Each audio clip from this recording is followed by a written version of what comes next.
Hey everyone, Kosher Kush 420, bringing the meal of the day. We're going to do a steak dinner tonight. We're going to do a reverse sear method on this steak dinner. So that means we're going to cook it off in the oven first and then fry it off into the pan later to sear it off. Give it a nice crust on the outside. The reason we do a reverse sear and cook it off in the oven first is it gives you a much more even temperature and it cooks all the way through your steak. So first, to start off with our side dish, we're going to cut off some bacon. Take a couple strips about an inch thick or so. We're going to be making some wilted spinach with sauteed onions and crispy bacon as our vegetable dish, as well as some mashed potatoes to go with our steak. So we're just going to cook off our bacon first and get that nice and crispy.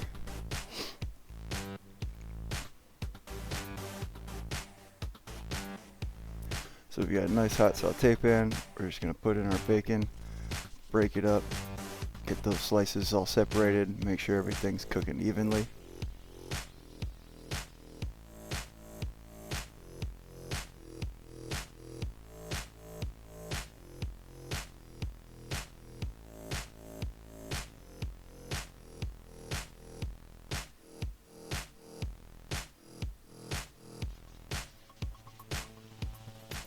Don't need any oil in the pan already to start because you're going to get a ton of fat coming off of this bacon.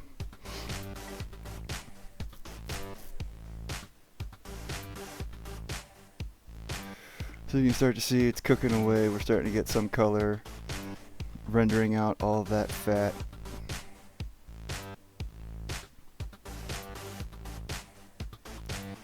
You're just going to keep letting it cook in its own fat until it gets nice and crispy.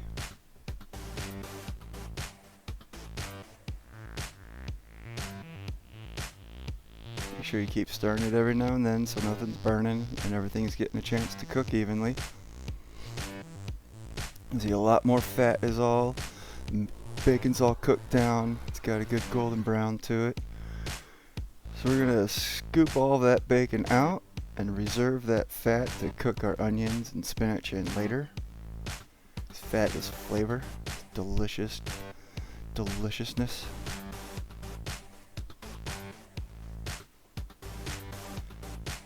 So we're just going to let our bacon rest on a plate with a paper towel. And we're just going to keep all that and let that sit to the side. So we're going to get our potatoes going. So we've peeled some russet potatoes. We're going to kind of large dice those. Put those immediately into a pot with cold water. Putting them in the water stops them from browning.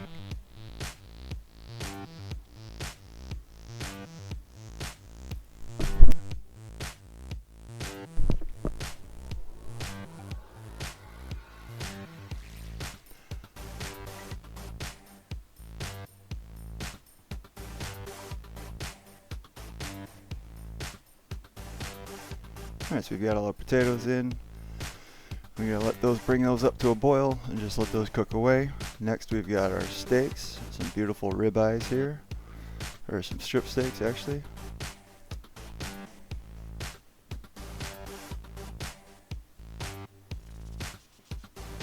Sorry, yes, these are definitely strip steaks, not ribeyes.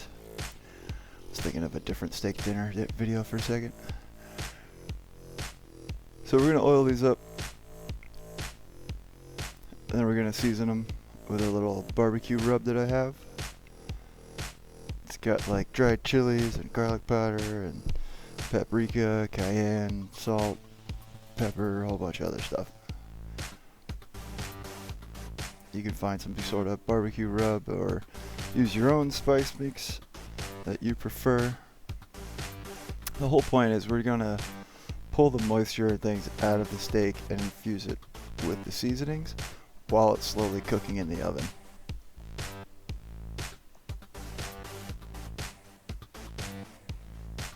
So after just washing my hands, we're going to hit it with a good amount of salt.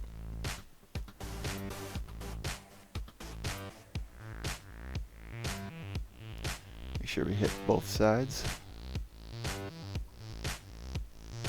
So we're going to do our salt and our spice rub. And then we're going to flip it over and do the same thing to the other side.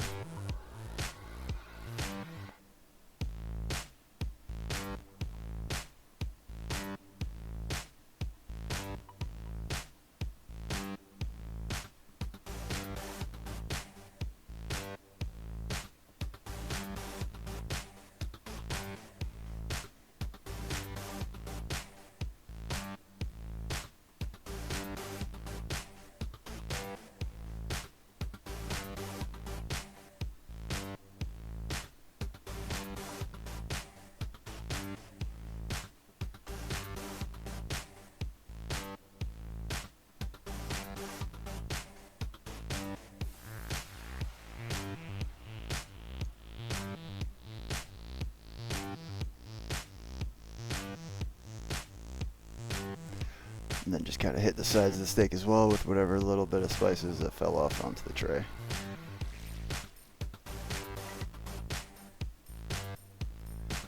So next we're going to put those into the oven at 300 degrees.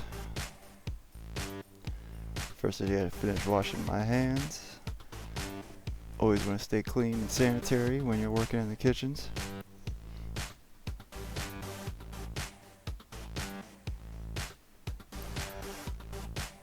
So we've got those in the middle of our oven. Like I said, 300-degree oven. We've got our potatoes now boiling away. We're just going to cook those until they're nice and soft, and once you squish them, they start to break apart.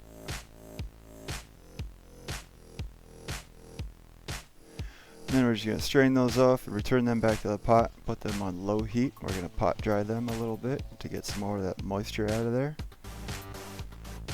This will help ensure a fluffier potato versus a kind of mushy, gluey mashed potato that you might get.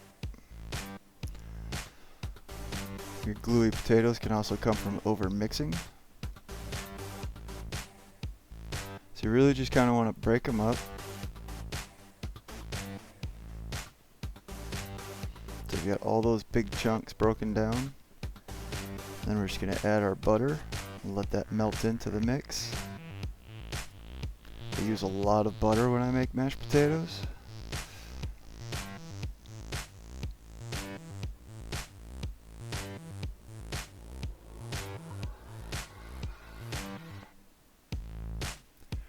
So we're going to bury that butter into the potatoes and just let that sit there and melt.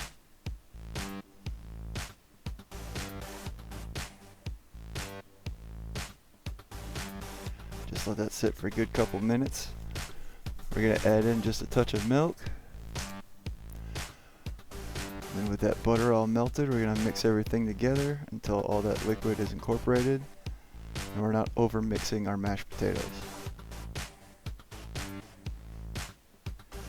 Then we're going to add in our seasoning, doing a little black pepper, a little garlic powder, and some kosher salt.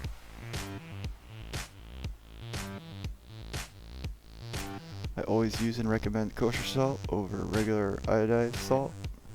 It is much better for you, much healthier. So then you're just going to mix in your seasoning, taste, adjust if needed. And that's it. Like I said, you don't really want to over mix your mashed potatoes. We're just going to let those sit to the side and we're going to start to cook our vegetable dish.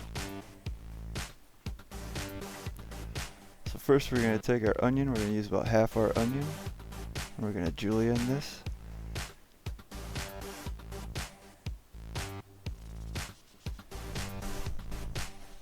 So we're going to take off that first outer papery layer of an onion. And once again, if the layer underneath does not look so great, you can always peel off that layer and look at the next one. Onions are like ogres. They have lots of layers. So we're just going to slice these. We're going to keep our claw. So we're going to hold our fingertips back behind our knuckle and just make about 1/8 of an inch slices all the way through. Get about halfway, turn it, and cut away the other way.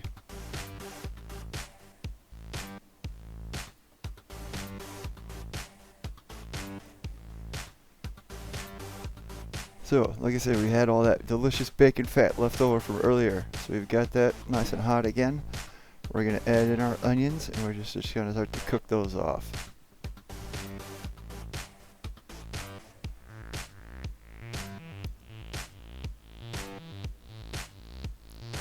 Just going to sweat those out until they get kind of soft and translucent. You're not looking for a whole lot of color or caramelization on there. Keep things moving so they don't burn.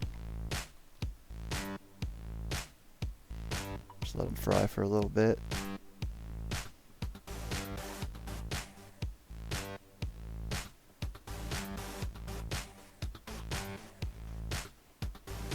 Alright, so we've got them softened up. We've got just a little bit of color on there though, which is alright. We're going to add in our spinach. Nice big pile because it will cook down to about nothing.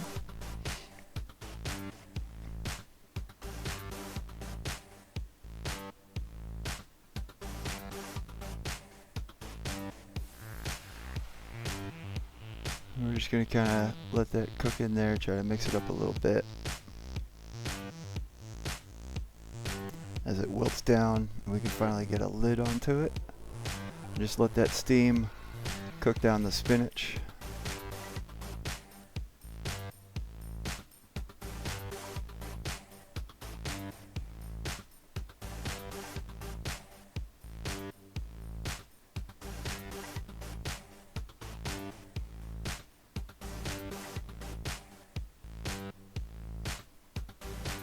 Now it's a little more manageable. We'll just keep giving it a quick little toss. Add in our bacon.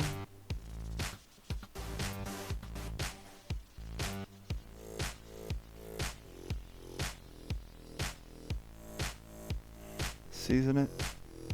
A little bit of pepper, garlic powder, and salt.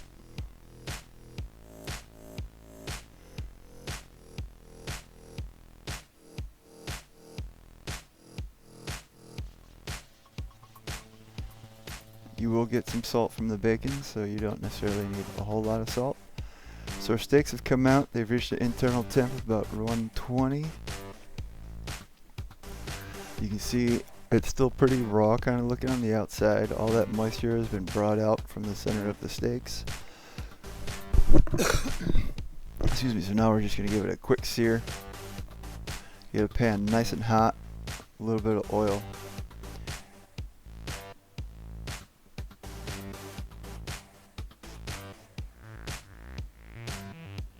If you were using a good, well-seasoned cast iron, I probably wouldn't even use a touch of oil in there. You got a good bit of moisture on the steak itself. So we're just going to leave it in there for about a minute. Don't touch it.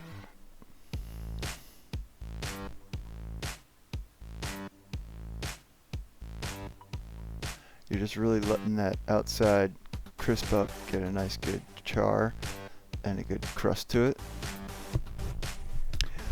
So we're going to flip those and do the same thing to the other side.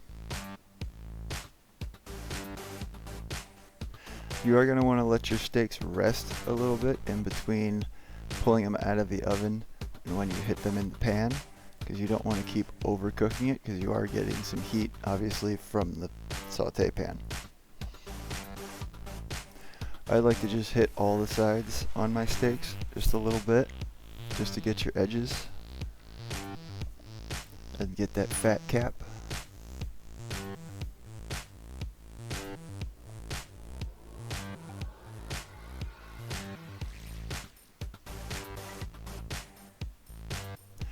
So we've let our steaks rest again, because if we cut them as soon as you pull them out of the pan, they will just bleed all over the cutting board and your steaks will be awfully dry. So you want to give that time for your juices and everything to settle back into the meat. So you can see it's a nice beautiful pink all the way through, which is a good definition of a medium temperatured steak. Medium rare, you'll see a little bit of redness still and it'll look raw right in the center. Well done, you will just have a little strip of pink barely through it. Or a medium well, yeah. Well done, there will be no pink whatsoever.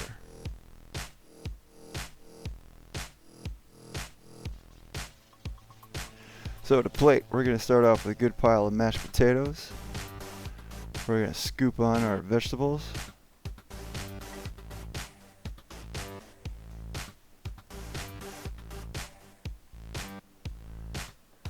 And then we're going to take our sliced steak that we've cut just slightly on the bias.